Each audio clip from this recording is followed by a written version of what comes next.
not disregard, but immediate accommodation is what I want you to hold on to. That your attitude should be immediate accommodation, not disregard what I'm responsible for, but how can I accommodate it to make it a win-win? And also make a note that we won't find ourselves in this place again, because we're going to come up with another system and process to make sure if this situation come again, we have something for it. I think we all would do well, and I'm not excluding myself, to be, if we come being more careful, being more professional, and as if Jesus himself were at the table, you know, or on your text message thread, or dialed into your go-to, would you be okay with how he sees you interact? And I mean, I think we owe that to each other. I think that's where we are, where we're going and where we are. And we may have not showed up in that way. I may not have showed up in that way on time, prepared, with the right mindset, without cutting my whoever's speaking off, without body language that is not showing that you're all in or you're present. I think those are all things that cause wrangling, because on a particular day, you might be the person to say, I really needed this meeting, and I really need to get something of it, and this is the process, and I want it to be followed. That can be a lusting because you needed something. You're lusting something, which could be right. You're right to want what you want. I mean, what you want might be righteous.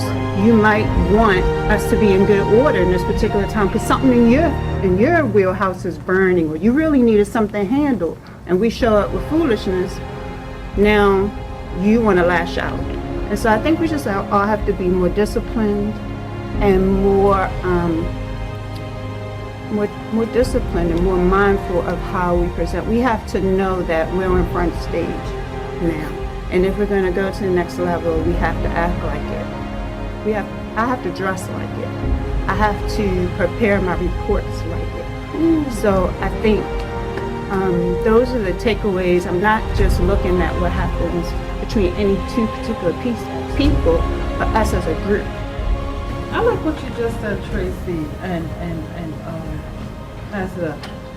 But I also see that that's awesome, but we too have to take responsibility and realize that we have to be open when someone comes with that hard talk. Absolutely. We have to be open when someone brings something to us, and not to take it personally. I know that I do take stuff personally, but we have to make sure that we don't take it personally and realize that it's just for the betterment of the business and for our clients. And once you establish that relationship with each other, I think it would be advantageous to do that, because the flow of everything would work better. The flow of your day works better. The flow of our clients may even work better. The flow of our partners and customers will work better. So, every time something is happening, actually, we all have a part in it. Either a part in facilitating, tolerating, or encouraging what's going on. So it's just a matter of where you land. So I never think it's never just this person or these people. It's always, especially when I have these quality and caliber of people that's sitting at this table, right? I'm just saying, for us to get to where we want to get and where we're going to get as it relates to customer service, and to live out our creed of grace, godliness, relationship, accountability, customer service, and excellence, we got to change. What we got us here will not get us. Would let us rock well with a couple hundred, ain't gonna rock with a couple thousand. It's not gonna work. The day, it's like we can't be mom and pop anymore. We all can have relationship, and some relationships are gonna be stronger than others, but it can't be a mom and pop way of working it out. It has to be a process that we can track and that we can adjust as needed, and that we're accommodating rather than resistant or defensive right away. A lot of us start with being defensive rather than start with being accommodating. Start with joining. How can I join with them? How can I find a place to agree and accommodate what they're bringing? Because you're trying to protect yourself or your reputation or what people think about you. And when you really become a strong leader, that's not what's more important. The peace is more important. The relationship is more important. It's more important for you, and you rather take the fall. You rather take the blame.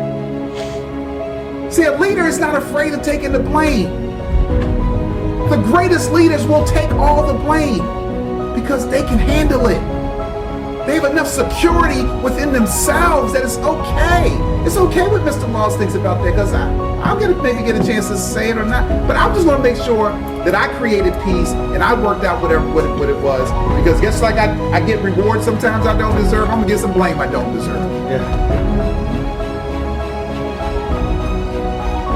Great leaders are not motivated to move by wondering whether somebody's gonna throw you under the bus or saying you're the weakest link. You don't have that on your mind, because that's a failure mentality. That's a protective, defensive mentality. So as it relates to us, we should be accommodating to one another because we know we're on the same team. We're eating the same food.